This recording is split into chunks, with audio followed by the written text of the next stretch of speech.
Hi there, my name is Michelle Liddy. Welcome to Living a Limitless Life, where I help people connect to a positive self-identity for growth and expansion in all areas of our life. Hi, today we're going to talk about self-love. And this video is going to be a little bit different because I was on a walk the other day and I just got this inspiration all about what am I going to talk about self-love? How am I going to do this video? How am I going to organize it? And I just got downloaded all this information through my perspective anyway about self-love. So I just recorded it into my phone and I'm going to read to you exactly what I was speaking about into my phone. It may be a little bit, not as organized as some of my other videos, but it builds upon all the previous videos that I've been teaching, self-worth, self-value, self-respect, self-acceptance, self-trust, and self-love encompasses all of this. I like to start out with a definition. And the definition that I came up with was self-love is a state of being. It's knowing that you are love. You are born as love and worth. So you're born with your love of being, you are love. And you are born with your self-worth. It's not something that you get outside of you. It's something that you come into this world having. Self-love is expressed through your self-value, self-respect, self-acceptance, self-trust, and embracing your intrinsic self-worth. And that's the natural part of you, of being you. You support the love for yourself by treating yourself kindly through these aspects of self. Self-love is shown by how you treat and see yourself in a healthy and loving way. When you live through loving yourself, love is expressed through your unique way of being.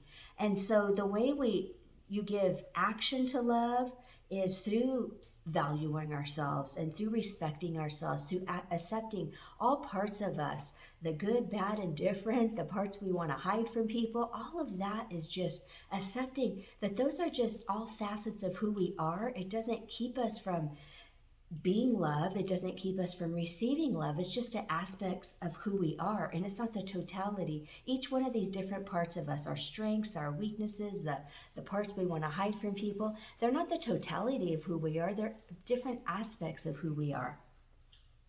So how were we taught to love ourselves?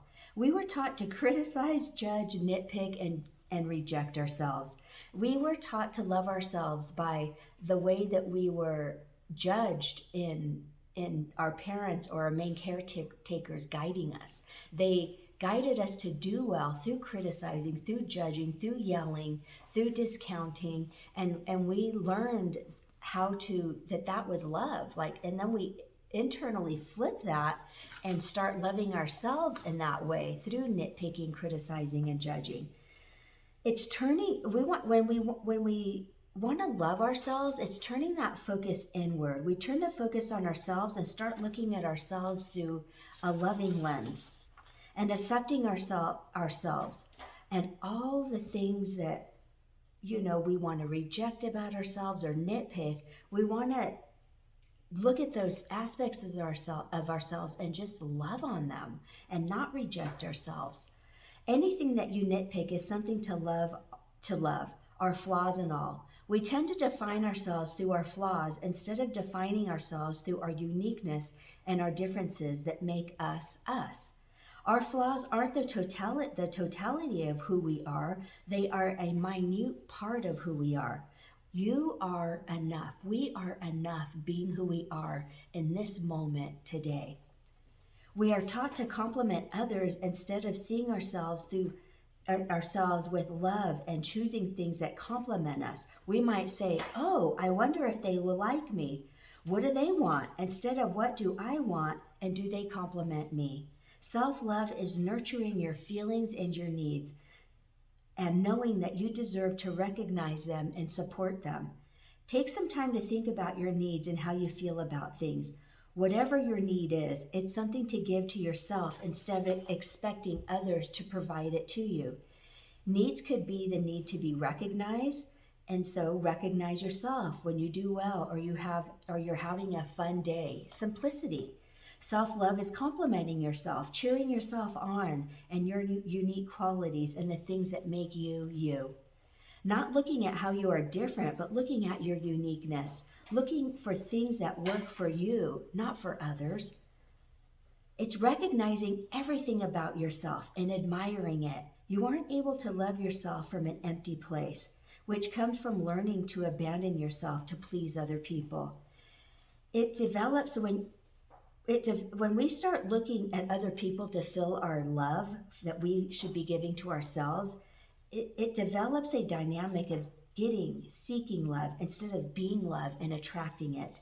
If I sacrifice myself for this person, I'll get love. But how can you get something that you already have? You are self-love. Self-love is giving yourself the effort and deservedness towards your dreams and passions and likes, and say no to the things that don't support you and who you are. Instead of abandoning yourself and giving that to someone else, thinking you're going to get love for yourself when you're giving yourself away, think in terms of, I am worth the effort, time, and energy to have what I want. Give that gift to me. See the great qualities within yourself. See the value that you have, and be in love with yourself. What are you good at that doesn't take much effort? Boundaries. Boundaries are a part of loving yourself, and they come as a default when you love yourself, because you send out an energetic boundary that you care for yourself first instead of abandoning yourself for someone else and making them first. Boundaries are defined energetically. It states where I end and where another person begins, instead of being all enmeshed into them and being what they want and glamming onto their energy, waiting for them to love you instead of you loving yourself. What sets the boundary that says, I don't need anything from you to be me. It's really turning the focus inward and saying, what do I need? What do I want? What makes me happy and what not makes me happy? It's really looking into the depths of that, because we're so tuned into what does somebody else want and how can I make them happy and how can I give something to them? How can I be what they want me to be so they can love me? Instead, turn the focus inward and say, who do I want to be and how do I want to show up in this world? And who complements what I want? I want a person that has this quality or that quality. So what person matches this quality that I'm looking for? But on the other side, you also have to be the person that you want to attract, that type of person that you want into your life. So if you want a person that's very healthy emotionally, then we want to make sure, am I healthy and emotionally to attract that type of person? And that's okay. It's just taking an assessment and looking at what are things that I need to up level within myself, meaning what hurts and pains do I need to heal within myself so I can send out a positive, healthy energy attraction to somebody else to attract that.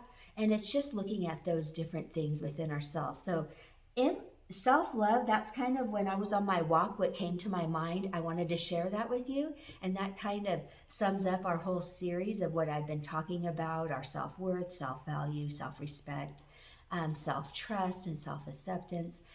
So if you like what I had to say today, click the like button, subscribe to my channel, and I'll see you on the next video. Bye.